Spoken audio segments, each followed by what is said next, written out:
बाबा साहब ने एक बात कही थी, ब्राह्मणवाद को नहीं तो कभी सुधारा जा सकता है, नहीं कभी समझाया जा सकता है। एक रास्ता है, एक ही रास्ता है, केवल नकारा जा सकता है। इसीलिए उन्होंने एक बात कही, मैं हिंदू धर्म में पैदा हुआ, यह मेरे बस में नहीं था, लेकिन हिंदू धर्म में रह के मरूंगा नहीं, यह मेरे बस में है। उन्होंने हिंदू धर्म की जलानत को ठोकर मार के बौद्ध धर्म ग्रहण किया। ब्राह्मण संस्कारी भी होते हैं, ऐसा भी कहा जाता है। देखिए, संस्कारी नहीं, विनाशकारी होता है। जाति वो तय करता है, योग्यता वो तय करता है। हमारा दुर्भाग्य है, हम जन्म से लेकर मरण तक उनकी बातों में आए हुए हैं।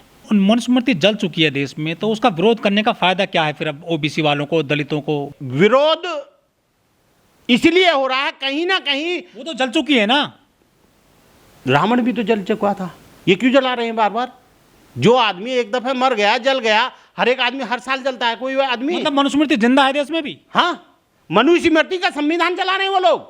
जो बाबा साहब डॉक्टर अम्बेडकर का संविधान है, उसी को दरकिनार करके आज भी इस देश के अंदर मनुस्मृति का संविधान को लागू करने की पूर्ण तरीके की फिराक में है।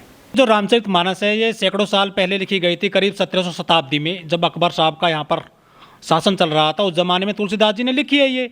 तो इतने वर्षों के बाद इसका विरोध होने लगा है सर। अब ये चंद्रशेखर जैसे लोग विरोध कर रहे हैं, स्वामी प्रसाद मौर्य जैसे लोग विरोध कर रहे हैं। ये तो ओबीसी हैं, ये तो कहते हैं कि हम तो हिंदू बने हुए हैं, झंडा उठाते हैं मंदिर का। केवल झंडा और डंडा उठाने के लिए वो हिंदू हैं?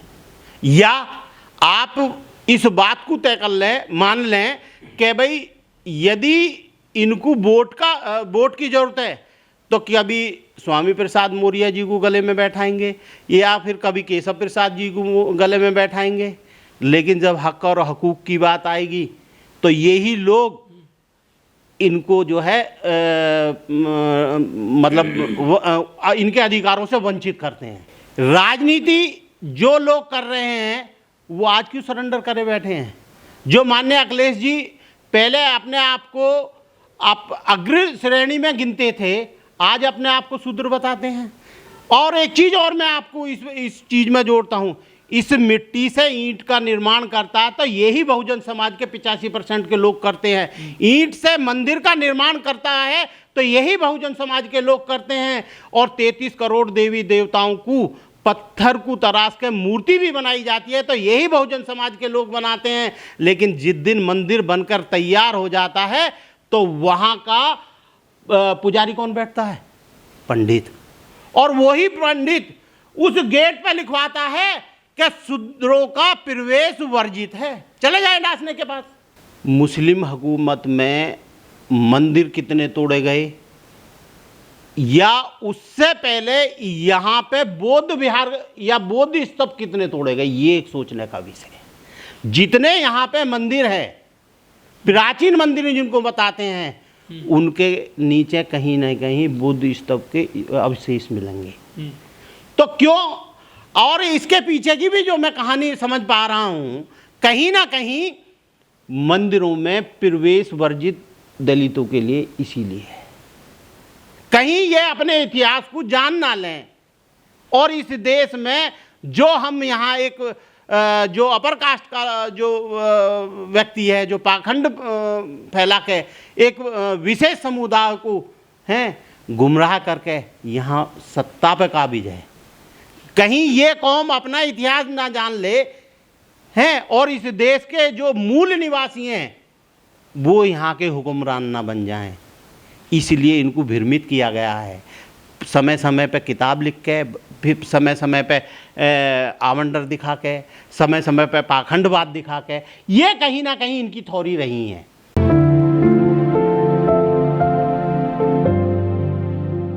रामचरितमानस की जो चौपाई है, ढोल गवार शूद्र पशु नारी सब ताड़ने के अधिकारी, इसमें महिलाओं को जो है पशु से तुलना की गई है, उससे की गई है ढोल से। उसके बावजूद ये कथाओं में जो रामचरितमानस की चौपाई बताई जाती है, महिलाएं जाती हैं कथावाचकों के पास में, कथा सुनती हैं, नाचती हैं, वो तो काफ़ी ताली बजाती हैं। आखिर महिलाएं इसका विरोध क्यों नहीं कर पाती हैं चौपाई का अभी तक भी देश में? इसके पीछे का मुख्य कारण है यहाँ पे महिलाओं का शिक्षा का स्तर कम होना। जैसे जैसे भारत के अंदर महिलाओं के खास तौर से पे एजुकेशन आ रही है, खास तौर से बहुजन समाज की महिलाओं के अंदर हैं, वो कहीं ना कहीं पाखंडवाद से दूर होती जा रही है। आप कह रहे कि महिला शिक्षित नहीं है, महिला राष्ट्रपति बन गई हैं, प्रधानमंत्री बन गई हैं, मुख्यमंत्री बन गई हैं, जहाज चला रही हैं महिला, तो और क्या चाहिए? कैसे शिक्षा देंगे महिलाओं को आप? मेन चीज ये नहीं है कि एक विशेष महिला बनकर वहां पहुंच गई। मेन चीज ये है कि जब तक शिक्षा का, अभी देखिए ये केरल है हमारा राज्य, काफी एजुकेटेड राज्य है, तो फिर क्यों नहीं बीजेपी वहां सक्सेस हो रही? बता दें आप, क्योंकि वहां पे एजुकेशन का स्तर, और सबसे ज्यादा मैं खास तौर से विशेष ध्यान दिलाना चाहूंगा, केरल के अंदर जो महिलाओं का शिक्षा का स्तर सबसे ऊपर है। लेकिन जातिवाद सब ज्यादा वहीं पर है। स्तन कैंसर लिया जाता था वहां पे, जातिवाद के आधार पर वहां तो शोषण होता है बड़े पैमाने पर। कहाँ पे? केरला में। कहाँ पे? देखिए नंगेली का आपने किस्सा सुना होगा, देखिए त्रावणकोर में। ऐसा है, ये तो स्थिति, वो तो काफी एजुकेटेड है ना। हाँ, ये स्थिति पूरे भारत की है। तो जातिवाद खत्म क्यों नहीं हुआ? देखिए जातिवाद जब तक खत्म नहीं होगा, जब तक ये धर्मशास्त्र रहेंगे। रामचरितमानस से भी पूर्व में हमें जाना पड़ेगा। तथागत बुद्ध का संदेश है, दुनिया में दुख है, दुख का कारण है, कारण का निवारण है, निवारण का उपाय है, किंतु कारण को जाने बगैर उपाय संभव नहीं है। मनुस्मृति के अनुसार ब्राह्मण, क्षत्रिय और वैश्य के अलावा सभी शूद्र हैं। क्या वो स्वामी प्रसाद मौर्य जी हों, क्या माननीय अखिलेश जी अपने आप को आज शूद्र बता रहे हैं? जब सत्ता में थे ये पढ़े लिखे लोग जब भी थे। अब हमें सोचना ये था कि भाई आज ये इस बात को क्यों कह रहे हैं और पहले क्यों इन्होंने नहीं किया। इस बात को हमें सोचना होगा। जो चीज़ गलत है उसका विरोध हो रहा है, और विरोध होना ये तो बहुत पहले हो जाना चाहिए था। ये जब मान्यवर काशीराम साहब ने एक पार्टी बनाई, बहुजन समाज पार्टी, ये 3 लोगों को क्यों छोड़ दिया गया? और बाबा साहब डॉक्टर BR अम्बेडकर ने भी वॉल्यूम नंबर 5 पेज नंबर 344 पे लिखा है, शूद्रों के आंदोलन का मतलब अपर कास्ट के खिलाफ खुला युद्ध होना चाहिए। अब मजबूरी हमारी ये थी कि जनता, जब हमारे जो लोग तैयार थे, नेता फिसले हैं। नेता जब फिसलते हैं तो मिशन मूवमेंट धराशायी हो जाता है। BSP का एजेंडा था तिलक तराजू और तलवार, इनके मारे जूते 4।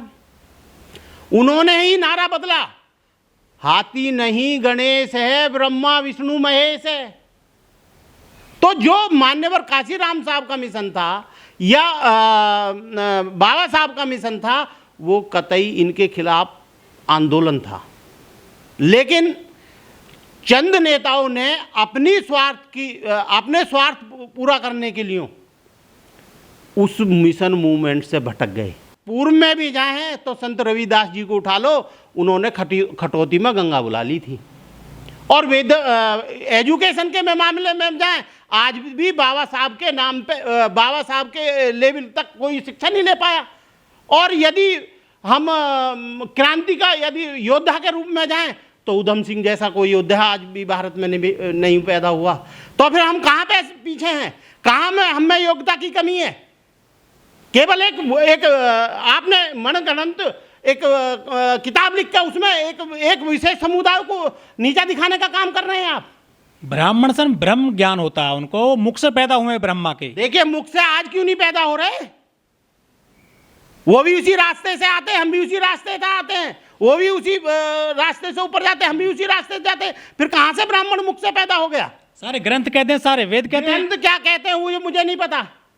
आपने क्या सुनिए, आपने ग्रंथ नहीं पढ़े, आपने वेद नहीं पढ़े? मैंने बहुत कुछ पढ़ा है, मैंने बहुत कुछ पढ़ा है। यदि इन्हीं धर्म ग्रंथों में इस देश के बैकवर्ड समाज के लिए जगह होती, इन्हीं धर्म ग्रंथों में यदि इस दलित समाज के लिए जगह होती, तो इनका उद्धार तो बहुत पहले हो गया होता। बाबा साहब की तो जरूरत नहीं थी। 89 में ठाकुर VP सिंह की सरकार बनी और वहाँ पे मंडल कमीशन लागू हुआ 89 की सरकार में। और उस सरकार में मंडल कमीशन से सबसे बड़ा लाभ यदि होता था तो बैकवर्ड समाज को होता था, है? और उससे उसी की बदौलत, और उस सरकार को गिराने वाले कौन लोग थे? यही भारतीय जनता पार्टी के लोग थे। अब हमें यह देखना होगा कि भाई जो लोग, जब हमारे अधिकार की बात आती है, तो वो सरकारें गिरवाते हैं, हमारे अधिकारों का विरोध करते हैं। तो जब हमारे अधिकारों का विरोध हो रहा है तो हमारे बैकवर्ड समाज के भाइयों को इसे तय कर लेना चाहिए, ऐसी जमात को अपना वोट ना दें। इस देश में सबसे पहली बात तो जो हिंदू राष्ट्र की बात कर रहे हैं जो लोग, उनका वोट कितना है। जब सन 26 जनवरी 1950 को इस देश का संविधान लागू हुआ, एक चीज तय हो गई थी कि जिसके पास वोट ज्यादा है उसका शासक बन जाएगा। और जो पिछली जनगणना के अनुसार 52% ओबीसी समाज है, और यदि अभी जैसे मैं देख रहा हूं जनगणना की बैकवर्ड समाज मांग कर रहा है और आप 55% के करीब आ रहा है। यदि एग्जैक्ट हो जाए तो जी जितने भी इनके वो हैं धर्मशास्त्र वो धराशायी हो जाएंगे। और कहीं ना कहीं जो बैकवर्ड समाज ने अपना हक और हकूक खो रखा है, इस देश के हुक्मरान बन जाए तो किसी के आगे हाथ फैलाना नहीं पड़ेगा और देने वाले वो लोग बन जाएंगे। रामचरितमानस की चौपाई है कि ढोल गवार शूद्र पशु नारी सब ताड़न के अधिकारी। इसमें ताड़न का जो अर्थ है ना, वो गीता प्रेस ने बता दिया शिक्षा है ताड़न का अर्थ। ये गलत है। काफी बड़े विद्वान है सर गीता प्रेस में। आप मेरी बात सुनिए, यदि ये सही था, शिक्षा था, तो बाबा साहब डॉक्टर BR अम्बेडकर से पहले इन्होंने क्यों ना पहल करी इन दलितों शूद्रों को शिक्षा देने की, बैकवर्ड समाज के लोगों को शिक्षा देने की। तो कहीं ना कहीं ये झूठ बोल रहे हैं। आज भी इस समाज को गुमराह करने की कोशिश कर रहे हैं। सीधा उसमें लिखा हुआ है ढोल को जिस तरीके से पीटा जाता है ऐसे ही ये पीटने के योग्य है, नारी इसी तरीके से पीटने के योग्य है। कहीं ना कहीं आपने देखा होगा, यदि शिक्षा का बात थी तो क्यों दलितों के लिए स्कूल बंद कर दिए गए थे? क्यों इस देश में शूद्रों के लिए शिक्षा लेने का अधिकार नहीं था? बता दें वो, यदि वो इतने बड़े ज्ञानी है। लेकिन जो रामचरितमानस है और भी बहुत सारे इनके जो शास्त्र लिखे गए हैं, उनमें तो बहुत सारी ऐसी गलतियां हैं। ये कहां तक बदलेंगे उनको गीता प्रेस वाले? देखिए, यदि ये बदलने की कोई उसमें गुंजाइश होती तो बाबा साहब डॉक्टर BR अम्बेडकर जी को इस देश में मनुस्मृति को जलाने की जरूरत नहीं पड़ती। यदि वो विरोध कर रहे हैं और मेरे बड़े भाई बैकवर्ड समाज के लोगों को अब आके एहसास हो रहा है कि भाई हम इनकी नज़रों में हमारा स्थान कहाँ है, और वो बैकवर्ड समाज के लोग यदि विरोध कर रहे हैं तो वो जायज़ है, वो चौपाई उससे हटनी चाहिए। तो सर इससे वोट बैंक नहीं घटेगा समाजवादी पार्टी का? मैं ये कह रहा हूँ, विधायक भी छोड़ने की बात कर रहे हैं समाजवादी पार्टी को। बिल्कुल चले जाएं अपर कास्ट के लोग, कभी ही इतनी कर पाएंगे। बैकवर्ड समाज का या दलित समाज का अपर कास्ट का आदमी भला नहीं कर पाएगा। लोरी तिवारी है, प्रवक्ता रही है समाजवादी पार्टी में, वो कह रही है मेरे लिए पहले धर्म जरूरी है, पार्टी बाद में है। वो अपने धर्म के लिए देखो उन्होंने पार्टी छोड़ दी समाजवादी पार्टी को। बोए भाई बोल दिया, धर्म एक ऐसा रास्ता है जिसको पीढ़ी दर पीढ़ी जिस कौम को गुलाम बनाया जा सकता है, इसीलिए वो धर्म को महत्व देते हैं। समझ रहे हो आप मेरी बात? हैं तो कहीं ना कहीं यदि माननीय अखिलेश जी इस चीज का विरोध कर रहे हैं तो बिल्कुल सही दिशा में है, जहां तक मेरा मानना। और कहीं ना कहीं यही एक रास्ता दिल्ली की सत्ता को लेके जाएगा। तो पिछड़े जाग रहे हैं वाकई में ही। और कहीं ना कहीं मैं हालांकि जो दलित समाज के लोग थे, खास तौर से जो मैं कह दूं चमार बिरादरी, उनमें इस चीज का आभास तो बहुत पहले से था, लेकिन बैकवर्ड समाज का व्यक्ति इस चीज को एक्सेप्ट नहीं कर रहा था और कहीं ना कहीं आज एक्सेप्ट कर रहा है। तो मैं ये मान के चल रहा हूं माननीय अखिलेश जी की ताकत इन 4 विधायकों से नहीं है या 10 विधायकों से नहीं है।